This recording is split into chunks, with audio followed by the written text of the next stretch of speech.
예수님, 예.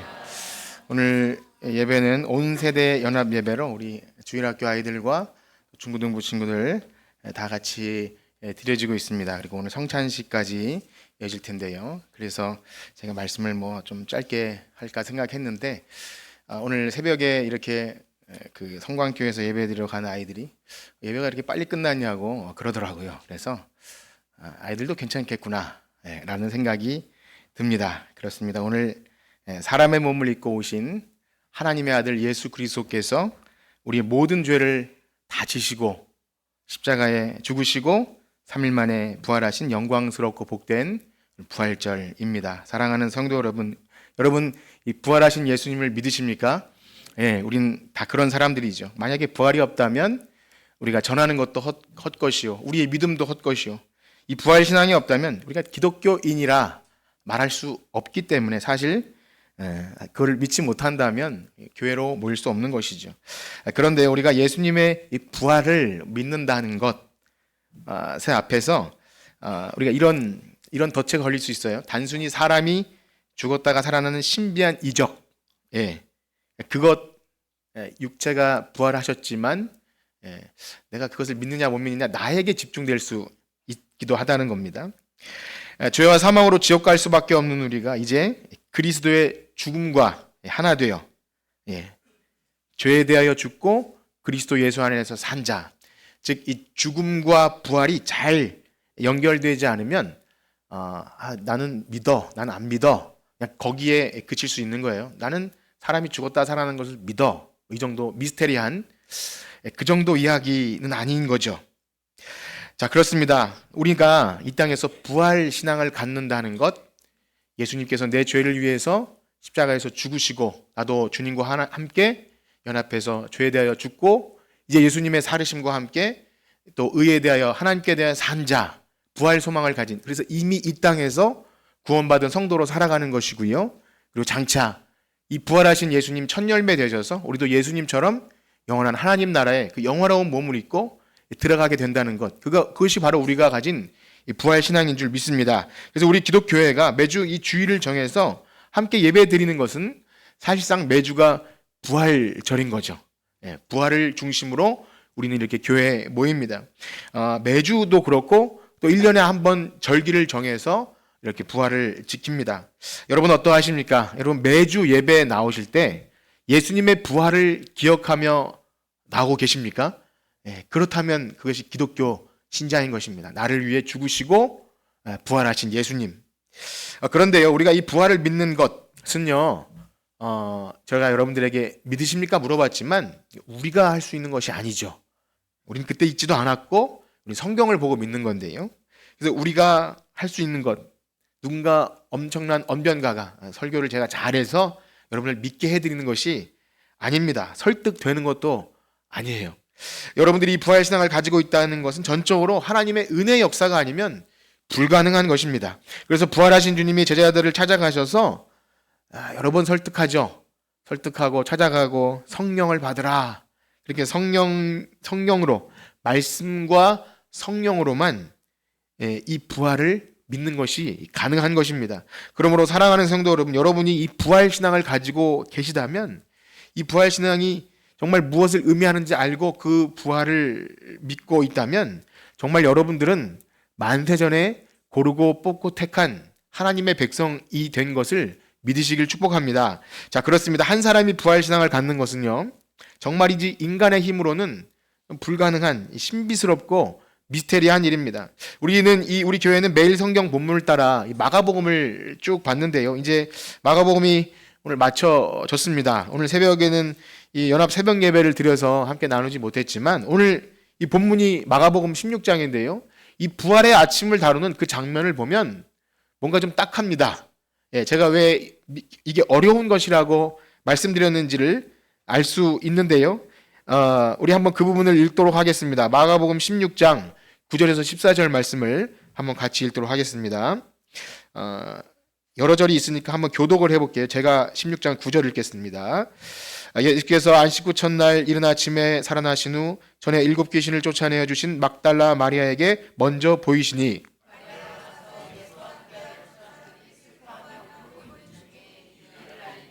그들은 예수께서 살아나셨다는 것과 마리아에게 보이셨다는 것을 듣고도 믿지 아니하니라.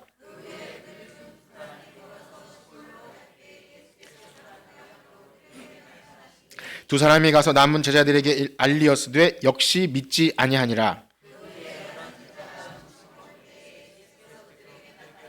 그들의 믿음 없는 것과 마음이 완악한 것을 꾸짖으시니 이는 자기가 살아나는 것을 본 자들의 말을 믿지 아니함일러라. 아멘. 어떤 말이 반복되고 있습니까? 어린아이들도 다 알죠? 11절에 듣고도 믿지 아니하니라. 13절에 역시 믿지 아니하니라. 14절에도 본 자들의 말을 믿지 아니함일러라. 무슨 말입니까? 믿기가 그렇게 쉽지 않다는 거예요. 처음에 이 마가복음을 시작할 당시에 그런 말씀을 드린 적이 있어요. 어떤 사람이 이 글을 전해주면서 예수님을 믿게 하기 위해서 기록한 글이라면 당최 이것을 보고 정말 믿으라는 것인지 말라는 것이 헷갈린다는 거예요. 이것을 보고 성경을 읽기만 하면 난 예수님을 믿겠어요 라고 기록한 것인지 모르겠다는 거죠. 만약 어떤 사람이 이것을 억지로 믿게 하기 위해서 지어낸 글이라면 실패한 글입니다. 더 오리무중에 빠질 수도 있는 그런 내용이 많습니다. 만약에 지어낼 것 같았으면 좀 그럴듯하게 지어내서 뭔가 사람들로 하여금 믿지 않으면 안 될 만한 확실한 증거를 들이밀어서 여기 등장하는 인물들이 마치 기다렸다는 듯이 나는 예수님 부활할 줄 알았어. 그런 사람들이 아주 많지는 않더라도 12제자 그 중에 몇 명이라도 좀 나는 알고 있었어 라고 말했다면 이 글을 읽는 사람이 그래 우리도 할 수 있어. 야 너도 할 수 있어. 이렇게 뭔가 가능성을 가질 수 있지 않을까요? 그런데 뭔가 힘을 빼는 말씀이 나와요. 죄다 믿지 않는 사람들 이야기를 기록합니다. 여러분 어떠하십니까? 만약 부활절 설교를 하는 목사님이 나와서 여러분 부활은 믿기 힘듭니다. 그러면 어떻게 믿으시죠? 여기 보세요. 아무도 안 믿습니다. 그러고 나서 설교를 마치고 내려갔다고 생각해 보세요. 망한 설교일까요? 성경은 그런 망한 책일 수 있습니다. 여러분 어떻습니까? 사실 저도 부활절 설교를 준비하면서 어떻게 하면 부활 소망, 부활의 능력, 그래서 그 부활 소망 가지고 힘있게 사는 것, 아직 잘 믿지 못했다면 믿게 하게끔 하는 어떤 뭉클한 예화와 감동적인 그것을 가지고 뭉클한 감동을 줘서 나도 믿고 싶어. 부활하신 예수님 만나 뵙고 싶어. 이런 것을 할 수 있다면 얼마나 좋을까 하고 굉장히 많은 고민을 합니다. 그러나 사랑하는 성도 여러분, 성경은요 우리로 하여금 하나님을 그런 방식으로 믿게 하지 않으십니다. 물론 설교를 통해서 믿게 하시지만 제가 말씀드리고자 하는 것은 가슴 뭉클해지는 어떤 감동적인 이야기, 믿음을 가지고 살았더니 이러한 좋은 결과가 나타났더라. 우리가 이 땅에서 사람들이 기대하는 어떤 만족을 줄 만한 효과와 보상을 은근히 심어줘서 내가 한번 믿어보겠어요 라고 말하지 않더라는 것입니다.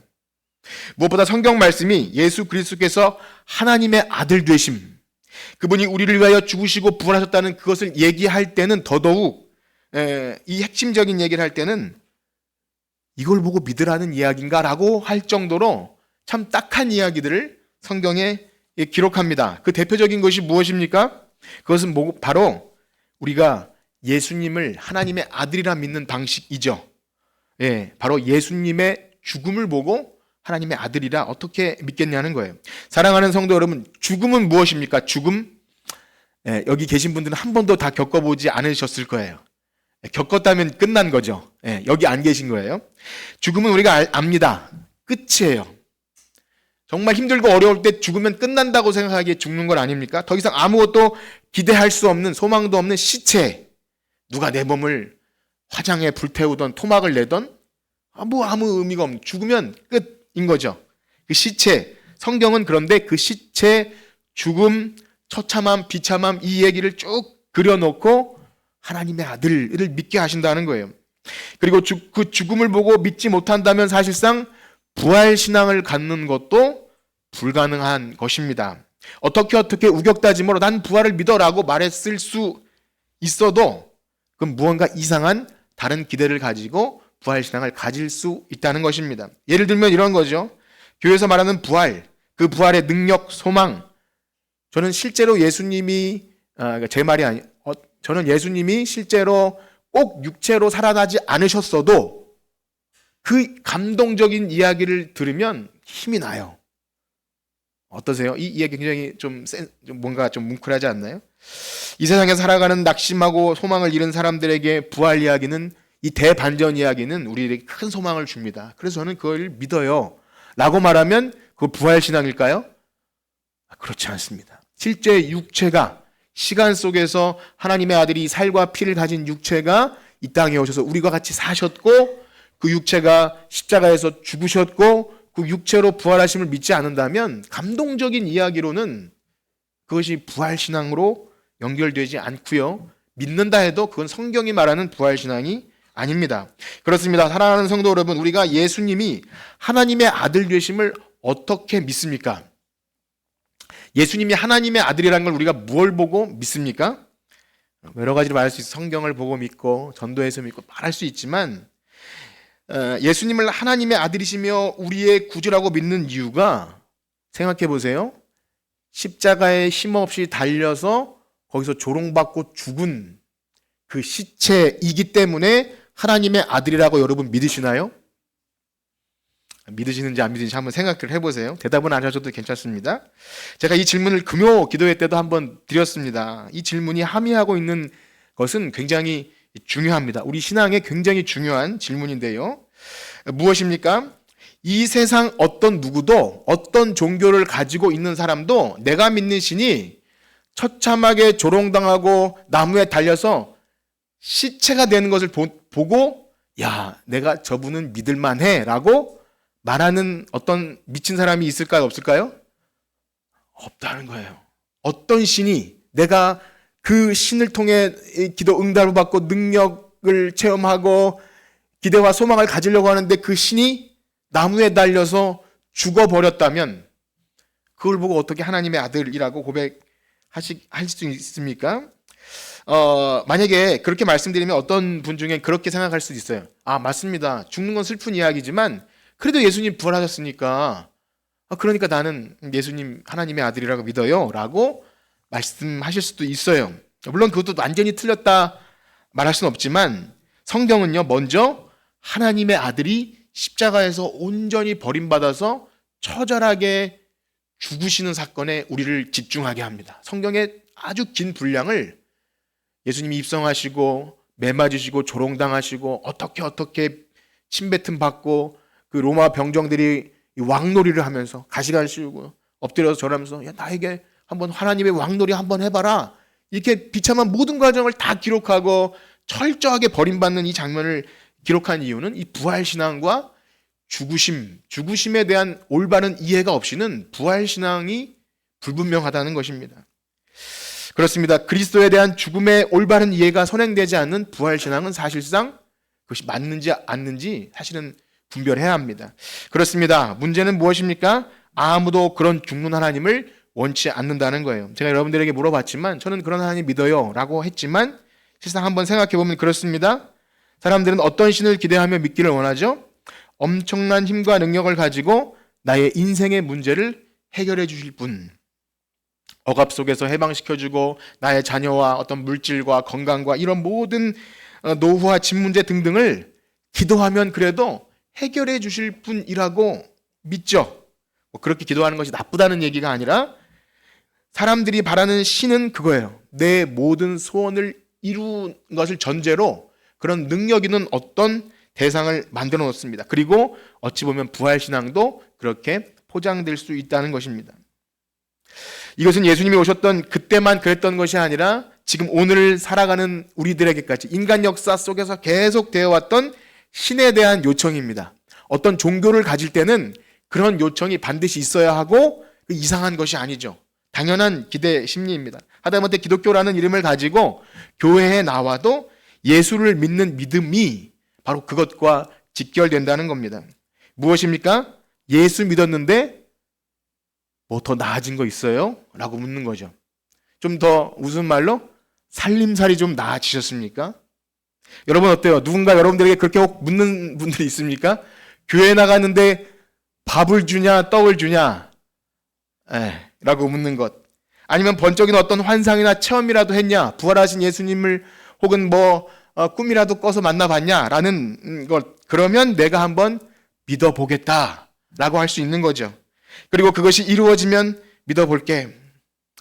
그러나 그 요청은 바로 예수님께 끊임없이 요청되었던 것입니다. 예수님께서 이 땅에 오셔서 사역을 하는 초기부터 마지막 십자가에 달리는 그 순간까지, 처음부터 끝까지 예수님을 그렇게 시험했습니다. 여러분, 마귀가 예수님을 어떻게 시험했습니까? 네가 만약 무엇이거든 하나님의 아들이거든 이 돌이 떡이 되게 해라. 저 성전 높은 꼭대기에서 뛰어내려라. 안전하게 보호받으면 야, 슈퍼맨처럼 하나님의 아들이라고 사람들이 널 믿지 않겠냐라고 예수님께 끊임없이 요청한 것이 십자가가 아니라 멋진 슈퍼맨이 되는 방식이었습니다. 그런데 그 요구가 언제까지 이어지냐면 십자가에 달린 그 순간까지, 죽기까지 그 시험대에 올랐습니다. 우리 그 부분을 한번 읽어볼까요? 마가복음 15장 29절에서 32절입니다. 다 같이 한번 읽겠습니다. 시작. 지나가는 자들은 자기 머리를 흔들며 예수를 모욕하여 이르되, 아하, 성전을 헐고 사흘에 짓는다는 자여, 내가 너를 구원하여 십자가에서 내려오라. 그와 같이 대제사장들도 서기관들과 함께 희롱하며 서로 말하되, 그가 남은 구원하였으되 자기는 구원할 수 없도다. 이스라엘 왕 그리스도가 지금 십자가에서 내려와 우리를 보고 믿게 할지어다 하며 함께 십자가에 못 박힌 자들도 예수를, 아멘. 어떻게 하면 믿겠다고요? 십자가에서 내려와 우리를 믿게 해라. 여러분, 예수님이 십자가에 못 박힌 순간 이제까지 예수님에 대한 기대, 모든 기대는 다 거짓말이 되어버렸어요. 나는 곧 길이요 진리요 생명이니 나를 따르는 자는 영생을 얻겠다는 그 말씀, 내게 오는 자는 수고하고 무거운 짐진 자들아 다 내게로 오라, 내가 너희를 쉬게 하리라 했던 그 말씀은 거짓이 되어버렸어요. 왜죠? 십자가에 달린 상태를 보니 야, 자기 자신도 구원하지 못하는 신이 무슨 길이요 진리요 생명이냐, 우습다, 한번 봐라, 내려와라, 그럼 우리가 믿겠다라는 것이 예수님 십자가 위에까지 있었습니다. 이것은 참 무섭지만 너무나 당연해 보이는 요청이고, 우리도 그런 요청을 하고 원할 수도 있습니다. 그리고 이 요청에 반응하기 위해서 교회가 사람들에게 그런 기대감을 심어주고 그런 것을 바라고 원하고 기대해서 대반전이 일어나기를 바라게 하는지도 모르겠습니다. 그런데 또 놀라운 사실은요, 예수님은 하나님께조차 철저하게 버림받으셨다는 것입니다. 우리 33절과 34절을 이어서 읽겠는데요. 15장 33절과 34절입니다. 시작. 제6시가 되매 온 땅에 어둠이 임하여 제9시까지 계속하더니 제9시에 예수께서 크게 소리 지르시되 엘리 엘리 라마 사박다니 하시니, 이를 번역하면 나의 하나님 나의 하나님 어찌하여 나를 버리셨나이까 하는 뜻이라. 여러분, 예수님이 하나님께 버림 받으신 겁니까? 잠시 동안 버림받은 척 하신 것입니까? 네, 버림받은 거예요. 완전히 버림받았어요. 그래서 어떤 신학자는요, 이 제9시, 여기 보면 제6시가 정오인데요, 그 3시간, 오후 3시까지 제일 밝을 때 완전히 세상이 어두워진 이 사건을 마치 하나님께서 자기 아들의 그 절규하는 울부짖음에 반응하지 않으셔야 하기에 얼굴을 돌리고 가슴을 쥐어 뜯으며 눈을 감아버린, 그렇게 좀 문학적인 표현이지만 그렇게 말합니다. 하나님은 아들의 아들도 완전히 버리셨어야 했던 것이죠.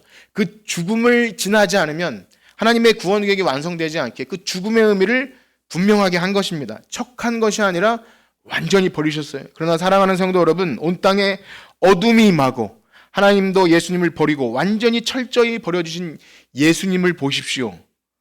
그러면 사람들은 어떻게 생각할까요? 그 효과와 능력과 기대를 가지고 있던 사람들은 그 어둠은 이제 끝입니다. 죽음은 끝이에요. 마치 영화가 끝나면 나갈 때 뭔가 이 대반전이 없이 영화가 죽는 걸로 끝나버리면 주인공은 분명히 살아날 거야, 혹은 제 2편이 나올 거야라는 어떤 티저 영상이라 나오고 이 엔딩 크레딧이 쭉 분명히 올라가는데 사람들은 다 나가는데 뭔가 아쉬운 것이 남긴 상태로 이 영화가 끝나버린 거예요. 끝이에요. 이제는 더 이상 영화 보고 싶지도 않은 상태로 끝난 거예요. 그러나 여러분, 하나님은요, 사람들의 모든 기대가 끝난 죽음, 또 시체, 어둠, 이 단어를만 열거해 보십시오. 우리 주일학교 아이들도 있지만 교회에서 죽음, 시체, 어둠, 이 얘기를 반복한다는 것은 굉장한 부담입니다. 뭔가 부활, 소망, 영광, 기대, 축복, 그 다음에 성취, 이런 이야기를 해야 가슴이 뭉클해지지, 어둠, 시체, 죽음, 이거는 끝난 이야기예요. 그러나 여러분, 하나님의 창조는 어디서 시작됩니까? 어둠입니다. 혼돈, 공허, 아무것도 없는 곳에서 하나님의 창조는 시작되는 줄 믿습니다. 그것이 기독교예요. 사람들은 기대할 수 없는 시체, 어둠, 이제 끝이라고 생각하는 그 순간 무에서 유를 창조하신 하나님은 그 밤에도 일하시고 계신 거예요. 어둠 속에도 여전히 하나님은 계획이 있으셔요. 우리 한번 따라해 볼까요? 하나님은 다 계획이 있습니다. 이걸 믿으셔야 돼요. 하나님은 다 계획이 있으셔요. 놀라운 사실은 성경 기자가 지금 이 심각한 죽음의 순간에 뭔가 뭐라고 말을 할 것이 없어서 둘러댄 게 아니라 굉장히 성경을 처음 보는 사람은 이해 안 될 만한 이야기를 이어가는데요. 우리 38절 이야기를 한번 보겠습니다. 15장 38절입니다. 시작. 이에 성소휘장이 위로부터 아래까지 찢어져 둘이 되니라. 이 성소휘장은 엄청 두꺼운 천막입니다. 성전 안에 성소와 지성소를 가로막는 이 휘장은 아무나 들어갈 수 없어요. 엄청 두껍고요. 엄청 큽니다. 예루살렘 성전의 이 성막은 정말 엄청 커요. 그런데 위에서부터 아래로 찢었다는 것은 하나님이 하셨다는 거죠. 그런데 이 얘기를 여기다 왜 집어넣습니까? 제가 이 얘기를 다 설명드릴 수는 없지만 성경은요, 예수님이 십자가에서 자기 육체를 찢으시는 것을 이 성소의 휘장을 찢으심으로 상징적으로 보여줍니다. 이 성소의 휘장은 무엇이죠? 아무나 하나님께 나아갈 수가 없어요. 대제사장이 1년 한 차례 제물을 잡아서 나아가는 것도 불안불안해요. 제사장이 죄가 있으면 들어가다 자기도 죽어요. 그런데 예수 그리스도의 죽음으로 말미암아 이 성소의 휘장을 쫙 찢어서 하나님께 나아가는 새 길을 열어놓으신 줄 믿습니다. 그것이 어떻게 이루어지냐면 죽음, 완벽한 죽음을 통해 이루어지는 겁니다. 그래서 히브리서 기자는요, 이 일을 이렇게 기록합니다. 우리 한번 히브리서 10장 19절에서 20절 말씀 한번 같이 읽어보겠습니다. 시작. 그러므로 형제들아, 우리가 예수의 피를 힘입어 성소에 들어갈 담력을 얻었나니 그 길은 우리를 위하여 휘장 가운데로 열어놓으신 새로운 살 길이요, 휘장은 곧 그의 육체니라. 아멘. 휘장이 뭐라고요? 그의 육체예요. 반드시 살과 피를 가진 육체를 찢으셨어야 하는 것입니다. 척한 것도 아니고 환상도 아니고요. 반드시 그 죽음이 선행되어야 합니다. 그렇습니다. 예수님의 죽음으로 말미암아 이제 그 휘장이 갈라졌고 하나님께 나아가는 산길이 열린 거예요. 그런데 그 혜택을 가장 먼저 누가 누리게 됩니까? 우리가 생각하기엔 제자들이나 예수님을 따라갔던 여인들이나 이런 사람들일 것 같은데요. 참 이 사람이 예수님을 하나님의 아들로 인정하기엔 정말 말도 안 되는 그 로마 군대의 장교 백부장이 이 사실을 보고 이런 고백을 합니다. 우리 15장 39절을 한번 읽겠습니다. 15장 39절 시작. 예수를 향하여 섰던 백부장이 그렇게 숨지심을 보고 이르되 이 사람은 진실로 하나님. 아멘. 무엇을 보고요? 숨지심을 보고, 죽은 것을 보고, 그냥 죽은 게 아니라 그 모든 과정을 지켜봤을 거예요. 잡히시고 로마 군병, 자기 동료일 수도 있고 거기 옆에 봤을 수도 있는 군병들이 침뱉고 욕하고 때리고 저주하는 이 모든 장면을 계속 지켜봤다가 마침내 십자가에 달려 죽으실 때, 이 사람은 진실로 하나님의 아들이었구나. 어떻게 이게 가능합니까? 여러분, 그럴 수 있겠습니까? 우리는 믿는 분들이기 때문에 그럴 수 있다고 말할 수 있을지 몰라도 말씀드린 대로 죽는 그 장면을 보고 저분은 정말 믿을 만한 분이야라고 말하는 건 인간의 힘으로 되는 것이 아닙니다. 도대체 어떤 일이 가능한 것입니까? 이 백부장은 이런 고백을 할 수 있는지 우리는 잘 몰라요.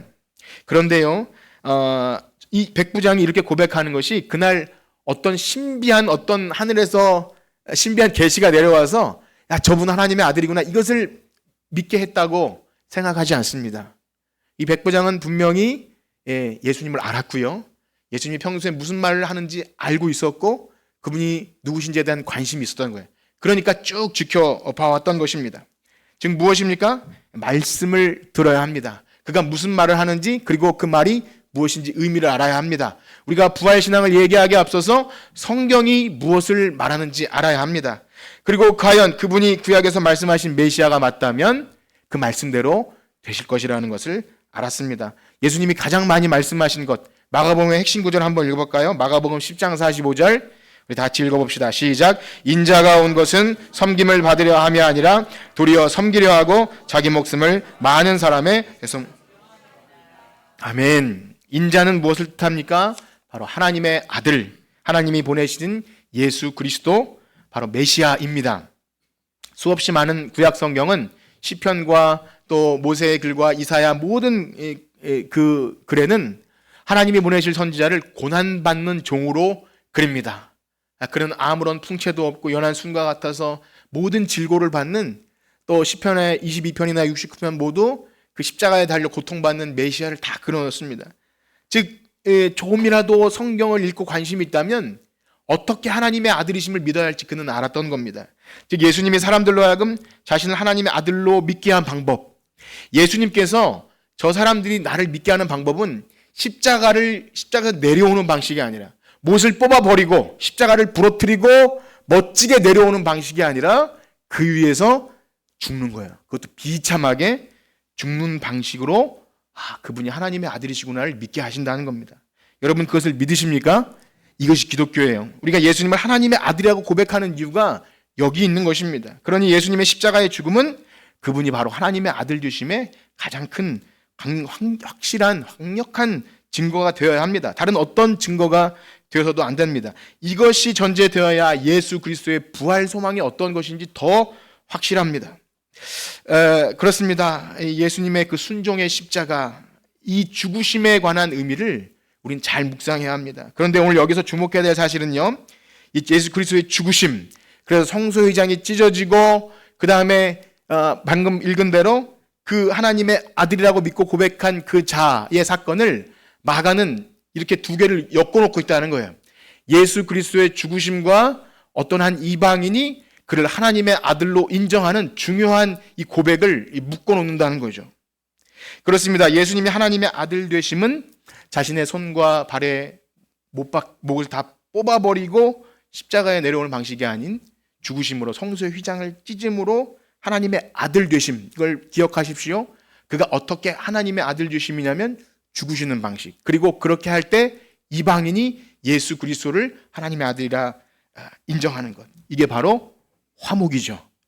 하나님과 사람과의 막혔던 담을 허무는 화목. 그래서 로마서 말씀은 우리에게 이렇게 말씀하십니다. 로마서 5장 10절을 함께 읽겠습니다. 시작. 곧 우리가 원수 되었을 때 그의 아들의 죽으심으로 말미암아 하나님과 화목하게 되었은즉 화목하게 된 자로서 더욱 그의 살아나심으로 말미암아 구원을. 아멘. 그럼 여러분들에게 한번 묻겠습니다. 우리는 어떤 사람들입니까? 우리는 예수 그리스도의 십자가에서 자기 몸을 찢으심으로 그 성소의 휘장이 활짝 열어놓으신 그 길로 하나님과 화목을 이룬, 하나님의 구원받은 백성들이 맞습니까? 그것이 바로 교회입니다. 우리가 주님 앞에 예배할 수 있는 것은, 우리가 이렇게 담대하게 은혜의 보좌 앞에 나올 수 있는 것은 예수 그리스도께서 열어놓으신 그 화목, 하나님과 우리 사이에 막혔던 담을 그리스도의 육체를 찢음으로, 죽음으로 이뤄놓으신 화목 때문에 우리가 여기 나와서 예배하는 거예요. 즉 그리스도의 하나님의 아들 되심이 자기 살을 찢으시고 피를 흘리시고, 우리가 이따 성찬을 하겠지만 그것 때문에 하나님의 아들 되셨듯이 우리 교회는요, 예수님의 살과 피를 받아먹은 우리 교회는 어떻게 존재해야 합니까? 예수님의 몸이라면 우리 몸이 산 제물이 되어서 하나님과 사람 사이를 연결해 줄 수 있는 화목 제물이 되어야 하는 거예요. 그래서 너희를 거룩한 산 제물로 드리라는 것은, 난 예수님 죽음 믿어요, 난 부활 믿어요, 즐겁게 살다가 천국 가면 돼, 이것이 아니라 그리스도의 죽음과 그리스도의 부활의 의미가 무엇인지를 알아서 죽음을 본받아라는 겁니다. 그렇습니다. 예수님은 누가 하나님의 아들이라 일컬음 받는다고 말씀하시죠? 예수님의 산상순 마태복음 말씀에 보면 복 있는 이런 자는 복이 있나니, 심령이 가난한 자는 복이 있나니, 복 있는 말씀하시다가 마태복음 5장 9절에 이렇게 기록됩니다. 한번 같이 읽어보겠습니다. 시작. 화평케 하는 자는 복이 있나니 그들이 하나님의 아들이라 일컬음을 받을 것이요. 아멘. 어떤 자가 하나님의 아들입니까? 화평케 하는 자. 화평케 하는 자, 화목이죠. 여러분, 화평하게 하는 일은 어떻게 가능합니까? 내가 살아서는 안 되는 거잖아요. 그리스도께서 자신의 모든 할 말이 많지만 양털 깎는 자 앞에서 순한 양처럼 말없이 침묵하시고 그 모든 수치와 멸시를 그 앞에 십자가를 참으사 부끄러움을 개의치 않고 참으신 것, 우리를 구원해 주시기 위해 그걸 참으심으로 하나님의 뜻을 이루신 것 아닙니까? 그 여인이 자기 향유옥합을 깨뜨려 드릴 때 복음이 전해지는 곳마다 이 여인의 이야기가 기록된다는 것은 그렇게 깨뜨려지는 그곳에 교회가 세워지고 복음이 전파되는 거예요. 그리스도의 몸된 교회는 그렇게 깨뜨려짐 속에서 전파됩니다. 그렇습니다. 그 그리스도의 죽음의 의미를 알고 하나님과 우리 사이를 화목케 한 그리스도의 죽음의 의미를 알고 우리를 그렇게 그리스도의 죽음을 본받는 사람들이 모인 곳이 바로 교회이며 그가 바로 그들이 부활 소망을 믿는 자들인 줄 믿습니다. 그래서 오늘 우리가 함께 읽은 본문 빌립보서, 오늘 빌립보서 본문 읽으신지 모르셨죠? 오늘 마가복음 강의는 아닌데요. 빌립보서에 보면 바울이 이 부활의 능력을 얘기하면서 아주 중요한 이야기를 합니다. 우리 빌립보서 3장 10절과 11절 말씀 함께 읽겠습니다. 시작. 내가 그리스도와 부활의 권능과 그 고난의 참여함을 알고자 하여 그의 죽으심을 본받아 부활에 이르려 하노니. 아멘. 부활의 권능과 그 고난의 참여함을 알고자 하여 무엇을 본받아? 그의 죽으심을 본받아. 어떻게 해서든지 죽은 자 가운데서, 이 죽음이 전제되지 않으면 부활 소망 넌센스예요. 나는 죽었다 살아나는 거 믿어요. 어쨌든 믿어요. 계란먹. 그거 아니에요. 무엇을 의미합니까? 예수님이 바울은 이 예수님이 하나님의 아들 되심. 그를 참 사실 바울은요, 예수님을 아주 증오했던 사람이에요. 하나님의 아들은커녕 아주 그냥 이를 악물고 예수 믿는 자를 잡아 죽이고 부활을 전하는 자들, 네가 어찌 예수 부활을 전해? 그 말하는 자들을 잡아 죽이려는 그런 사람이에요. 그가 근데 예수 그리스도를 주로 믿고 그 은혜의 복음을 전하라 하면은 나의 생명을 조금 더 귀한 것으로 여기지 않겠다고 자기도 단두대 목이 잘릴 때까지 그 부활을 전하는 사람이 됩니다. 이게 어떻게 가능하죠? 어떤 부활에 대한 보상이 있습니까? 아니면 내가 이걸 전함으로 어떤 뭐가 있습니까? 늘 감옥에 갇히고 매 맞고 그 육체의 가시와 이런 것들로 고생하면서도 또 그 부활에 알고자 고난에 참여한다 그래요. 복음과 함께 고난을 받으라. 왜 그러죠? 왜 교회 나왔는데 고난 얘기를 하죠? 진짜 부활은 복음과 함께 고난을 받는 그리스도의 죽음에 참여하는 그 자리에서 이것을 믿게 되는 줄 우리는 믿습니다. 그래서 바로 부활하신 주님께서 그를 찾아오셔요. 제자들을 찾아가셨듯이 사울아 사울아 네가 나를 왜 핍박하느냐. 알고 보니까 만세 전에 내가 예수님을 핍박하기도 이전에, 아니 내가 태어나기도 전에 주님이 나를 계획하셨고 나를 위해 이미 죽어주셨어요. 죽어달라고 한 적도 없고 주를 위해 충성봉사한 적도 없는데 먼저 죽어주신 그 사랑이 너무나 놀라워서 그 죽으심의 의미를 알기에 나도 그리스도의 죽음을 본받아 이제는 나를 사랑하사 자기 목숨을 버리신 하나님의 아들을 믿는 믿음 안에서 그리스도와 함께 죽고 그리스도와 함께 살겠다는 이 부활 소망이 거기서 시작된다는 것입니다. 그러므로 사랑하는 성도 여러분, 죽음이 선행되지 않으면 부활도 없는 것입니다. 그리스도의 죽음과 연합돼서 하나님의 아들 되심, 우리가 예수 그리스도를 하나님의 아들 되심을 그 처참하게 죽음이 내 죄 때문에 죽었다는 것이 확실히 믿어지는 회심과 거듭남, 십자가 앞에서 깨어짐이 없이는 부활, 우리가 입에 올릴 수 없는 말이지요. 그렇습니다. 그리스도께서 죽으시고 부활하신 그 의미는 단순히 죽어서 천국 간다는 천국 소망을 심어주는 것, 거기에 멈추지 않습니다. 새 생명 얻은 자로서 그 부활 소망 때문에 우리의 삶이 어떻게 이 땅에 살아가는지를 분명한 그 생명의 반응이 있다고 말씀하십니다. 우리 고린도후서 5장 15절에서 19절까지를 함께 읽겠습니다. 고린도후서 5장 15절에서 19절 우리 다 같이 읽겠습니다. 시작. 그가 모든 사람을 대신하여 다시는 그들 자신을 위하여 살지 않고 오직 그들을 대신하여 죽었다가 다시 살아나신 이를 위하여 살게 하려 함이라. 그러므로 우리가 이제부터는 어떤 사람도 육신을 따라 알지 아니하노라. 비록 우리가 그리스도도 육신을 따라 알았으나 이제부터는 그같이 알지 아니하노라. 그런즉 누구든지 그리스도 안에 있으면 새로운 피조물이라. 이전 것은 지나갔으니 보라 새 것이 되었도다. 모든 것이 하나님께로 났으며 그가 그리스도로 말미암아 우리를 자기와 화목하게 하시고 또 우리도 화목하게 하는 직분을 주셨으니 곧 하나님께서 그리스도 안에서 계시사 세상을 자기와 화목하게 하시며 그들의 죄를 그들에게 돌리지 아니하시고 화목케 하는 말씀을 우리에게 부탁하셨느니라. 아멘. 우리에게 무슨 직분을 주셨다고요? 화목하게 하는 직분. 이게 부활을 믿는 사람들이에요. 사도 바울의 말처럼 고난에 참여함을 알고자 해요. 이게 무엇을 의미합니까? 내가 막 고행을 하고 십자가 지고, 우리 필리핀 선교사님이 영상을 보내주셨는데 막 매를 가지고 자기를 때리고 실제 못 박으면 뭔가 고난에 참여하고 그래서 복 받는다고 믿는데요. 그 카톨릭이 우상 종교가 돼서 그렇게 변질됨을 보여줍니다. 이 죽으심을 본받는다. 그게 아니죠. 예수님이 다 당하셨어요. 근데 그게 너무나 감사해서 복음과 함께 고난을 받아도 이 죄악의 썩을 내 육신을 주님께 써주시기만 하면 드리고 싶습니다. 이 마음으로 향유를 깨뜨려 드리는 그 여인것처럼 그런 동참하는 것이죠. 근데 여러분, 죽으심을 본받는다. 이거 거창한 말이지만 쉽지 않습니다. 자기 깨어짐과 자기 부정이 없이는 사실 내 공로, 옛 자, 원래 죽었어야 될 옛 자가 살아나서 나를 알아주기 바라고 나를 드러내길 원하는 마음이 불쑥불쑥 일어날 때 이것은 힘든 것이죠. 결국 우리는 어떻게 할까요? 못을 뽑아버리고 십자가를 확 꺾어버리고 내려와서 내가 나가 떨치리라 하면서 하는 것이 바로 우리 변화되지 않은 우리 모습. 하나님의 의를 이룰 수도 없고 화목은 더더욱 이룰 수 없습니다. 사실 이 정도 표현은 거창한 표현이죠. 좀 쉽게 말하면 이런 거예요. 누가 내 신비를 좀 불편하게 하면 버럭! 이걸 조금 불편하게 하면 견딜 수가 없어요. 저도 애들한테 소리를 지르는데 이 화목도 이루어지지 않습니다.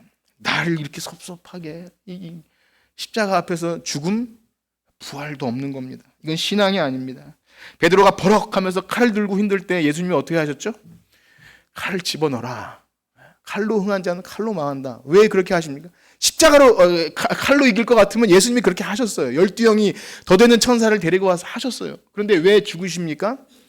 죽음이 아니면 하나님의 뜻을 이룰 수 없고 화목도 없는 겁니다. 그렇습니다. 그 죄 없으신 예수님은 아무 말씀 안 하시는데 우리는 어떻게 이렇게 변명할 게, 자기 변호를 할 게 얼마나 많은지요.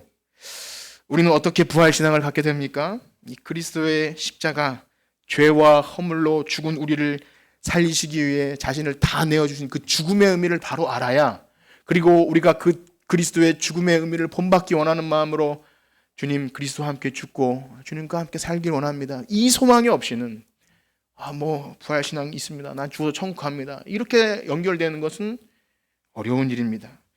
사랑하는 성도 여러분, 예수님이 제자들에게 갈릴리로 가서 만나자고 하신 것은 고난의 자리, 십자가의 자리, 그 내가 죽은 것처럼 너희도 너희 자신을 들여서 이 십자가 복음을 전하는 그 자리에서 부활신앙을 갖게 하겠다는 거예요. 그래서 예수님이 끊임없이 제자들을 찾아와서 믿게 하십니다. 그 자리에 있을 때 여러분들이 편안하고 쉬운 자리, 다 피해가고 그냥 내 성격대로 하는 자리가 아니라 힘들고 어려워도 그 자기 몫에 태인 십자가 지고 걸어갈 때 부활을 여러분들의 가슴에 깊이 새겨줄 줄 믿습니다. 오늘 이제 성찬을 하겠는데요. 우리 성찬을 할 때 말씀을 한 구절 읽을 텐데, 우리가 이 성찬을 하는 것도 이렇게 기록됩니다. 우리 고린도전서 11장 26절을 한번 읽고 성찬을 합니다. 고린도전서 11장 26절 시작. 너희가 이 떡을 먹으며 이 자신을 마실 때마다 주의 죽으심을 그가 오실 때까지 전하는 것입니다. 무엇을 전한다고요? 주의 죽으심을. 주의 죽으심을 전한다는 건 예수님 돌아가셨어요를 외치는 걸까요? 우리가 죽는 자리에 있으라는 거죠. 예수님의 살과 피를 받아 먹을 때 내가 죽어야 교회가 살고 가정이 살고 하나님의 의가 나타나고 화목을 이루는 그 자리. 사랑하는 성도는 우리가, 저와 여러분이 그 자리에 있는 부활 소망을 가진 우리 모두가 되길 주님의 이름으로 축복합니다. 우리 성찬을 하겠습니다. 우리 성찬이요, 나와주세요.